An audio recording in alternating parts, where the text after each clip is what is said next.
పోటీ చేస్తా అని నిర్ణయించుకున్నప్పుడు ఎందరో నాయకులు అవసరమా నీకు ఈ రాజకీయం అని ప్రశ్నించారు. అప్పుడు నేను అవసరమే, నేనెందుకు ఉండకూడదు అని డైరెక్ట్ సమాధానం చెప్పొచ్చిన. నీకు అవసరమా, ఏమో ఆశించి వస్తున్నావు, నీకు ఎందుకు అని ఒక చాలా పెద్దలు పిలిపించి మరి నీకు అవసరమా ఈ నాయకత్వం, నీ షాప్ డిస్టర్బెన్స్ అవుతుంది అని చెప్పారు.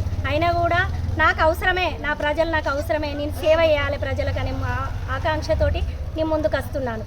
మరియు ఎవరైతే నన్ను అవసరమా అన్నారు అని ఎవరైతే అన్నారో వాళ్ళే ఈమె అవసరము అనేది తీసుకురావాలనేది నా సంకల్పం. ఎవరైతే నన్ను ఎన్నో ఇబ్బందులు పెట్టినా కూడా నువ్వు రాకు అని అంటే నేను వస్తా అని ముందుకు వచ్చిన. ఈ ప్రజలు కూడా నన్ను అట్లా ముందుకు తీసుకొస్తారనే అనుకుంటున్నా. ఒక ఓటుకు నోటు కాకుండా ఒక కష్టపడే జీవికి మేము వినాయక విగ్రహాలు చేస్తాం, నడి రోడ్డు మీద దుర్గమాత విగ్రహాలు అమ్మినాం, బంతిపూలు అమ్మినా, మట్టి ప్రమిదలు చేసిన, ఎంఎస్సీ జువాలజీ చేసి కూడా ఆత్మాభిమానం గల వ్యక్తిని. డబ్బు సంపాదించుకోవాలంటే ఏ రకంగానైనా సంపాదించుకోవచ్చు. విగ్రహ యూత్ కూడా అక్క నువ్వు మాకు రావాలి, మాకు ఒక షెడ్ కావాలి, మాకు వినాయక విగ్రహాలు 5 సంవత్సరాలు వినాయక విగ్రహాలు నా 7వ వార్డులో ఎన్ని వార్డులున్నా ఉచితంగా ఇస్తా, విగ్రహదాత దుర్గమాత విగ్రహం ఇస్తా, మరియు షెడ్ ఏర్పాటు చేస్తా. అంగన్వాడీ కేంద్రం కూడా నేను 7వ వార్డు ప్రజలకు అంగన్వాడీ కేంద్రం ఏర్పాటు చేయాలనుకుంటున్నాను. మరియు ప్రతి వారంలో మహిళలందరినీ ఒక ముందుకు తీసుకోవడానికి ఒక ప్రోగ్రామ్స్ ఏదో ఒక రకంగా సాయంత్రం కానీ ప్రతి రంగంలో కూడా మహిళలందరూ ముందుండాలి అనే దాంతో ముందుకు తీసుకోవాలని నేను అనుకుంటున్నాను.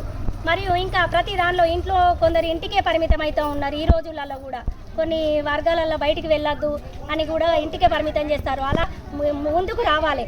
అన్ని రంగాల్లో ఒక మహిళ ముందుకు వచ్చిందంటే దేశమే ముందుకు వస్తుందని నేను అనుకుంటాను. మరియు మనకి ఏది అభివృద్ధి జరగాలన్నా బండి సంజయ్ అన్నున్నాడు, మనకు కేంద్రం నుంచి నిధులు వస్తాయి కాబట్టి ఒక్కసారి బీజేపీకి అవకాశం ఇచ్చి చూడండి.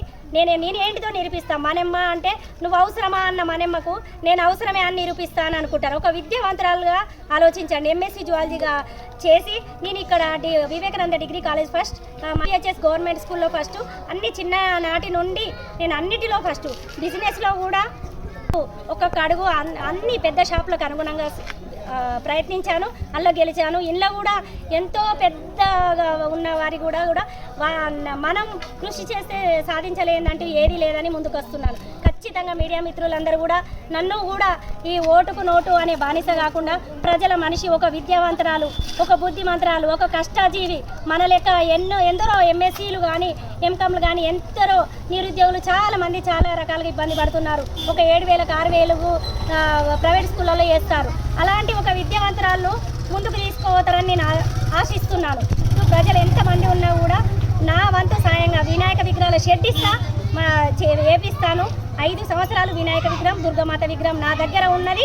నేను ఖచ్చితంగా సాయం చేస్తాను. ఫోన్ కూడా సైలెంట్లో పెట్టకుండా నా ప్రజలని 24 గంటలు అందుబాటులో ఉంటా. మరియు కోతుల బేడద నుంచి కూడా ప్రజలు ఇబ్బంది పడుతున్నారు. మెయిన్గా కోతుల బేడద నుంచి కూడా నేను ముందుంటా అని అనుకుంటున్నాను. ప్రతిదీ ఏదైనా మురికి కాలువలు కానీ సీసీ రోడ్లు కానీ ఏదైనా పందుల బెడద ఉన్నా కూడా వాటిలో కూడా నేను ముందుంటా అనుకుంటున్నాను. ఒక్క అవకాశం ఇస్తారు నా ప్రజలు, నా 7వ వార్డు ప్రజలు. ఒక విద్యావంతరాలుగా ఆలోచనలు నన్ను ప్రజలు మార్పు కోరుకుంటారు కాబట్టి నేను ప్రజా అభిప్రాయం మేరకు అందరి అభిప్రాయం మేరకు నేను ముందుకు వచ్చినాను. ఖచ్చితంగా 7వ వార్డు ప్రజలు నన్ను గెలిపిస్తారని అనుకుంటున్నాను.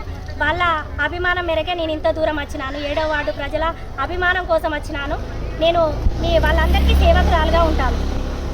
గుర్తుకే ఓటు వేయండి, గౌరవేణి మనమ్మ అని నన్ను తప్పకుండా ఆశీర్వదించండి. మీ భారీ మెజారిటీ తోటి గెలిపిస్తారని నేను మార్పు కోరుకుంటానని చూస్తున్నాను.